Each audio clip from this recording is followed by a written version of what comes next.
আমার আঙ্গুল ফেটে রক্ত ফ্লোরে পড়ে, আমার সামনে টিস্যু দিয়ে সেই রক্ত পরিষ্কার করে। শুরুতে আমাকে দেখার সাথে সাথে আমার অন্ডকোষে ব্যাপকভাবে লাথি মারে। ওই সময় মনে হয়েছিল যে আমি মনে হয় মারা গেলাম। মাকসুদ কামাল, সে তো আমার হলের প্রভোস্ট ছিল, আমি তাকে চিনি। সে একজন আওয়ামী লীগের গুন্ডার মতন আচরণ করেছে আমার সাথে। ঢাকা শহরে সব জায়গায় অলিতে গলিতে ঘুরে কিন্তু আমার মুক্তির দাবি করেছে, শিক্ষকদের কাছে গিয়েছে। এখন যারা এই অন্তর্বর্তীকালীন সরকারের সাথে যারা এখন উপদেষ্টা হিসেবে আছে, আমার মা কিন্তু তাদের কাছেও গিয়েছে। কিন্তু দুঃখের সাথে বলতে হয়, আমি নাম বলবো না, অনেক গুরুত্বপূর্ণ ব্যক্তি আমার মার আহ্বানে সাড়া দেয়নি। আমার মার যে চোখের জল, সেই চোখের জল তাদেরকে আসলে কাঁদায়নি। একজন মানুষ আমার মা যাকে পেয়েছিলেন তিনি হলেন জাফরুল্লাহ স্যার।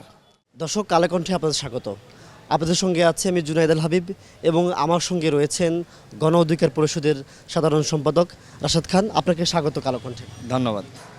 গণ অভ্যুত্থানের এই সময়টাতে কালের কণ্ঠ তারা ডিজিটাল প্ল্যাটফর্মে ব্যাপকভাবে ভূমিকা রেখেছে। গণমানুষের কথাগুলো, শিক্ষার্থীদের আন্দোলন, সেগুলো তুলে ধরার মাধ্যমে। এই জন্য কালের কণ্ঠকে আমরা গণ অধিকার পরিষদের পক্ষ থেকে ধন্যবাদ জানাই। 2018 সালে যে কোটা সংস্কার আন্দোলন, সেই আন্দোলনে কিন্তু আপনারা অংশ নিয়েছেন। গত আন্দোলন আর এই আন্দোলনের মধ্যে আসলে আমরা যদি পার্থক্য দেখি, বিশ্লেষণ করবেন একটু।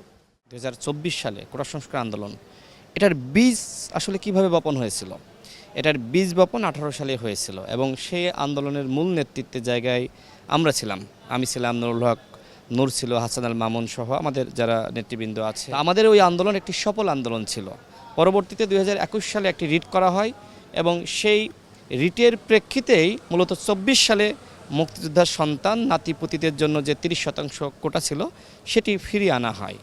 তখন আমাদের কাছে মনে হলো যে আমরা একটি সফল আন্দোলন করলাম, সেই আন্দোলনকে ব্যর্থ করার জন্য সরকার একটি নীল নকশা তৈরি করেছে। কিন্তু আমরা সবাইকে বললাম যে এই আন্দোলন তো আমাদেরই আন্দোলন, সুতরাং এই আন্দোলনে আমাদের সকলকে সম্পৃক্ত হতে হবে।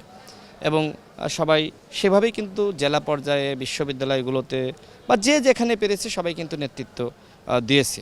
এবং সরকার বিরোধী আন্দোলন করে আমরা সরকারের পতন বা পদত্যাগ ঘটাতে পারছি না। সেক্ষেত্রে এই সামাজিক আন্দোলনকে কিভাবে আসলে রাজনৈতিকভাবে এই আন্দোলনকে আপনার একটি রাজনীতিকরণ করা যায়, সেই প্রসেসটা কিন্তু আমাদের মধ্যে ছিল। বাংলাদেশের যে বড় বড় দলগুলো রয়েছে তাদের সাথে আমরা আলাপ আলোচনা করেছি। ফ্যাসিবাদের বিরুদ্ধে যে কোনো আন্দোলন সফল হইলে জনগণ খুশি হয়। সুতরাং এই আন্দোলনে আপনি ম্যান পাওয়ার সাপ্লাই দেন, আপনার সমস্ত নেতাকর্মীদেরকে নির্দেশনা দেন এই আন্দোলনগুলোতে নামার জন্য, কোটা সংস্কার আন্দোলনে সম্পৃক্ত হওয়ার জন্য। ভারতের সাথে রেল চুক্তি ইস্যু, এছাড়া সাবেক সেনাপ্রধান, সাবেক পুলিশ প্রধান, তাদের যে ইস্যু, এইগুলো ঢাকার জন্যই মূলত সরকার এই আন্দোলনকে একটি পাতানো আন্দোলন সামনে এনেছে। তা আমরা তাদেরকে সেভাবে বুঝিয়েছি এবং পরবর্তীতে তারা সম্পৃক্ত হয়েছে। আসলে শিক্ষার্থীরা তারা একটা ফেস সামনে ছিল, আর পিছন থেকে রাজনৈতিক দলগুলো, এমনকি বিএনপি বলেন, জামাত বলেন, হেফাজত বলেন, চরমোনাই বলেন, গণ অধিকার পরিষদ বলেন, বাম সংগঠনগুলো বলেন, মানে শিল্পী পর্যায়ে বলেন বা সাংস্কৃতিক পর্যায়ে বলেন, আপনি সমস্ত জায়গায় দেখেন, শিক্ষকরা বলেন, আইনজীবীরা বলেন, কে নামেনি এই আন্দোলনে সবাই সম্পৃক্ত হয়েছে। এই কারণেই কিন্তু আন্দোলনটার নাম হয় ছাত্র জনতার অভ্যুত্থান। শুধুমাত্র ছাত্র অভ্যুত্থান না, এবং এর জন্য অনেক কাজ করা লেগেছে। সবার প্রচেষ্টার ফসল হলো এই গণ অভ্যুত্থান। দেখেন, 2018 সালে যখন কোটা সংস্কার আন্দোলনটা শুরু হয়, আমি খুবই সাধারণ শিক্ষার্থী ছিলাম, একজন গরিব ঘরের সন্তান। সেক্ষেত্রে ওই সময় যেহেতু মূল নেতৃত্বের জায়গায় ছিলাম, আমাকে সর্বপ্রথম অ্যারেস্ট করা হয়। আমাকে যখন গ্রেপ্তার করে তখন প্রচণ্ড পরিমাণে মারধর করা হয় এবং একই সাথে আমাকে যখন ডিএমপি সাইবার ক্রাইম ইউনিটে আমাকে নিয়ে গেল, সেখানকার একজন এডিসি ইস্তিয়াক আহমেদ, আমি গতকাল আরেকজন পুলিশের ঊর্ধ্বতন কর্মকর্তার মাধ্যমে খোঁজ পেয়েছি যে এডিসি ইস্তিয়াক এখনও সাইবার ক্রাইম ইউনিটে আছে। তিনি মূলত আমার উপরে ব্যাপকভাবে নির্যাতন করেছিলেন। আমার হাত দুটা বেঁধেছিলেন, আমার মুখ গামছা দিয়ে বেঁধেছিলেন, আমার চোখ বেঁধেছিলেন।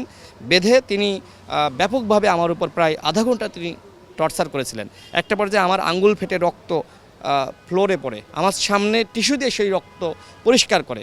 শুরুতে আমাকে দেখার সাথে সাথে আমার অন্ডকোষে ব্যাপকভাবে লাথি মারে। ওই সময় মনে হয়েছিল যে আমি মনে হয় মারা গেলাম। সেই এডিসি ইস্তিয়াক এইভাবে আমার উপর নির্মমভাবে নির্যাতন নিপীড়ন চালিয়েছিল। আমি কয়েকবার প্রায় জ্ঞান হারিয়ে ফেলেছি। হ্যাঁ, আমি দাঁড়াতে পারছি না। সাপকে যেভাবে বেধরক, সাপকে যেভাবে পেটাই লাঠি দিয়ে, এর থেকে আমি কী বলবো, আমি আসলে বলার ভাষা নাই।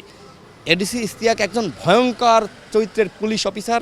সে এখনও পর্যন্ত ডিএমপি সাইবার ক্রাইম ইউনিটে রয়েছে। আমি অন্তর্বর্তীকালীন এই সরকারের কাছে আহ্বান জানাচ্ছি, আপনারা বিষয়টি তদন্ত করেন, তদন্ত করে অবশ্যই তার বিরুদ্ধে আপনারা ব্যবস্থা গ্রহণ করেন। ওই সময় আমার বাবাকে অ্যারেস্ট করা হয় এবং ওই সময় ছাত্রলীগের তৎকালীন সভাপতি সাইফুর রহমান সোহাগ আমার বাবাকে ফোন দিয়ে গালিগালাজ করেছিল, কুলাঙ্গার, কেমন ছেলে জন্ম দিয়েছি, নানান হুমকি ধামকি দিয়েছিল। আমাকে অ্যারেস্ট করার পরে আমার মা ঢাকা শহরে, গ্রাম থেকে আমার মা, 2 বোন, আমার ভাগ্নি, আমার বাবা এবং আমার সহধর্মিনী তারা কিভাবে রাস্তায় আহাজারি করেছিল আমার মুক্তির দাবিতে। যেখানেই সমাবেশ হয়েছে, প্রেস ক্লাবের সামনে, রাজু ভাস্কর্যে, তারাও কিন্তু হয়রানির শিকার হয়েছে, বা কোর্টের বারান্দায় আমার মা ঢাকা শহরে সব জায়গায় অলিতে গলিতে ঘুরে কিন্তু আমার মুক্তির দাবি করেছে, শিক্ষকদের কাছে গিয়েছে। এখন যারা এই অন্তর্বর্তীকালীন সরকারের সাথে যারা এখন উপদেষ্টা হিসেবে আছে, আমার মা কিন্তু তাদের কাছেও গিয়েছে। কিন্তু দুঃখের সাথে বলতে হয়, আমি নাম বলবো না, অনেক গুরুত্বপূর্ণ ব্যক্তি আমার মার আহ্বানে সাড়া দেয়নি। আমার মার যে চোখের জল, সেই চোখের জল তাদেরকে আসলে কাঁদায়নি। একজন মানুষ আমার মা যাকে পেয়েছিলেন তিনি হলেন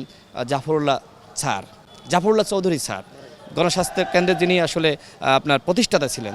তিনি আমার মার ওই আর্তনাদ, চোখের যে জল, এটিকে তিনি মূল্যায়ন করেছিলেন। তিনি তখন ওই সময় আমার মুক্তির দাবিতে আমার মা যখন গেলেন, আমার মাকে গাড়িতে করে তিনি সর্বপ্রথম ব্যারিস্টার মইনুল ইসলাম তিনিও মারা গেছেন, এবং তারপরে মইনুল ইসলামকে সাথে নিয়ে আবার ব্যারিস্টার কামাল হোসেনের কাছে গেলেন।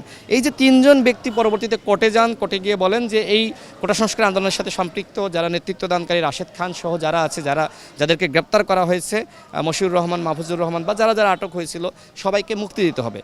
সংবিধান লিখেছে যারা, এবং যারা জাফরুল্লাহ স্যারের মতন ব্যক্তি, তারা যখন আমাদের মুক্তির দাবিতে তারা সিএমএম কোর্টে গেলেন, বিচারক তাদেরকে দেখে দাঁড়িয়ে গেলেন, বললেন যে স্যার আপনারা কেন এসেছেন, এবং তারা যাওয়ার পরের দিনই কিন্তু আমাদের মুক্তি দেওয়া হয়। তো এখন আওয়ামী লীগের যারা শিক্ষক, হর্তাকর্তা, ক্যাম্পাসে প্রশাসন থেকে শুরু করে উপাচার্য যারা হয়, যারা এই বিভিন্ন অনুষদের ডিন থাকে, তারা আসলে শিক্ষার্থী বান্ধব না, ছাত্রদের পাশে দাঁড়ায় না। এমনকি হলের প্রভোস্টের কাছে আমরা কখনো সহযোগিতা পাইনি।